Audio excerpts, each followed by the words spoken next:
His first flight lime ओ flirty द्वारा लिखित यह एक छोटे समुद्री पक्षी सीगल की कहानी है जो अपनी पहली उड़ान लेने से डरता है। उसे डर था कि उड़ते समय उसके पंख उसका साथ नहीं देंगे। उसका डर निराधार था। तो चलिए जानते हैं वह अपने डर पर कैसे विजय प्राप्त करता है। छोटा सीगल अपनी लेज अर्थात पहाड़ी से निकले हुए पत्थर के किनारे पर अकेला था। उसके दो भाई और बहन पहले ही उड़ान भर चुके थे, लेकिन वह उनके साथ उड़ने से डरता था।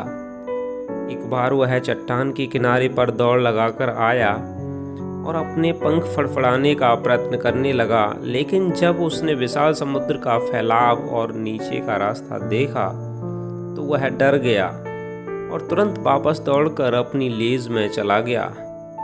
उसे लगा उसके पंख उसकी सहायता नहीं करेंगे। जब भी वह इस प्रकार उड़ने का प्रयास करता, समुद्र की विशालता देखकर डर जाता, जबकि उसके भाई और छोटी बहन जिनके पंख उसकी अपेक्षा अधिक छोटे थे, भागकर किनारे पर गए, पंख फड़फड़ाए और उड़ गए। लेकिन छोटा सीगल उड़ने की हिम्मत नहीं जुटा पा रहा था। उसके माता पिता ने तेज आवाज में चहचहाते हुए उसे डांटा और उन्होंने उसे तब तक भूखा रखने की धमकी दी जब तक वह नहीं उड़ेगा। परंतु अपना जीवन बचाने के लिए वह हिल ना सका।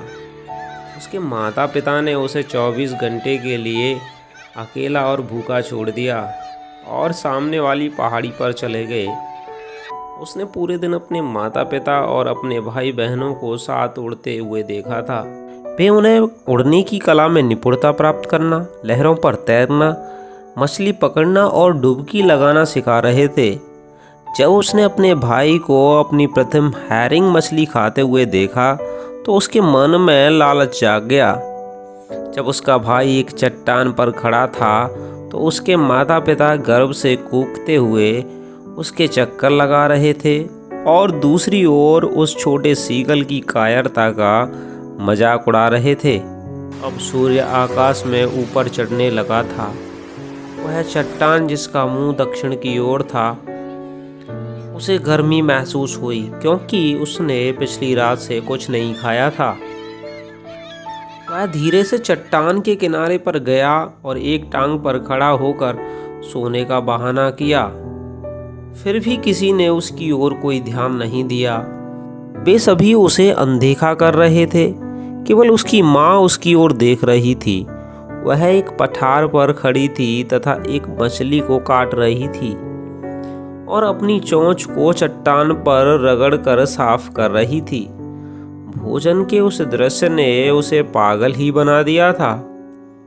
उसे इस प्रकार मछली काटना और चोंच को रगड़ना कितना पसंद था।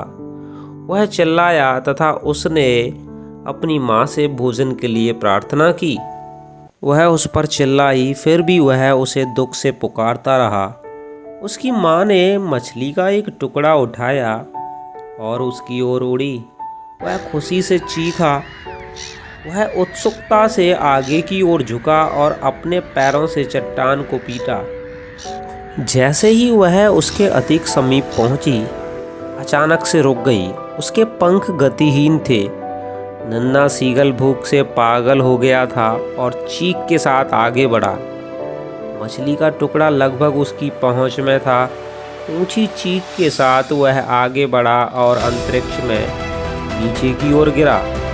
तब एक राक्षसी भय उसमें व्याप्त हो गया और उसका दिल स्थिर हो गया। उसे कुछ भी सुनाई नहीं दिया, लेकिन यह सब 1 मिनट के बाद समाप्त हो गया। अगले ही क्षण उसने अपने पंखों को खुला हुआ महसूस किया। हवा उसकी छाती के महीन बालों से टकराई। तब उसने अपने पेट और पंखों के नीचे हवा महसूस की। उसने अपने पंखों के किनारे पर हवा को कटते हुए महसूस किया। अब वह सिर के बल नहीं गिर रहा था।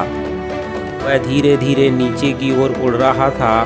वह अब भयभीत नहीं था। उसका सिर चकराने लगा था। फिर भी उसने पंख फड़फड़ाए तथा वह ऊपर की ओर बढ़ गया। उसके माता पिता और भाई बहन उसकी पहली उड़ान का चक्कर लगाते हुए तथा गाते चीखते हुए जश्न मना रहे थे। छोटा सीगल तेज चीखता हुआ आगे की ओर उछलकर गोता लगाने लगा। उसने चीखते हुए तथा पंखों को फड़फड़ाते हुए फिर से ऊपर उठने का प्रयत्न किया, किंतु वह थका हुआ था तथा भूख से कमजोर था तथा विचित्र अभ्यास से थक कर चूर था और वह ऊपर नहीं उठ सका। उसके पांव समुद्र में डूब गए थे। फिर उसका पेट पानी के संपर्क में आया, लेकिन वह इससे अधिक नहीं डूबा।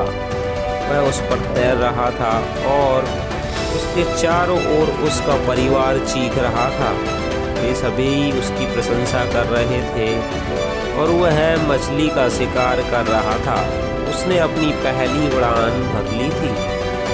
किसी ने सच ही कहा है कि डर के आगे हमेशा जीत होती है।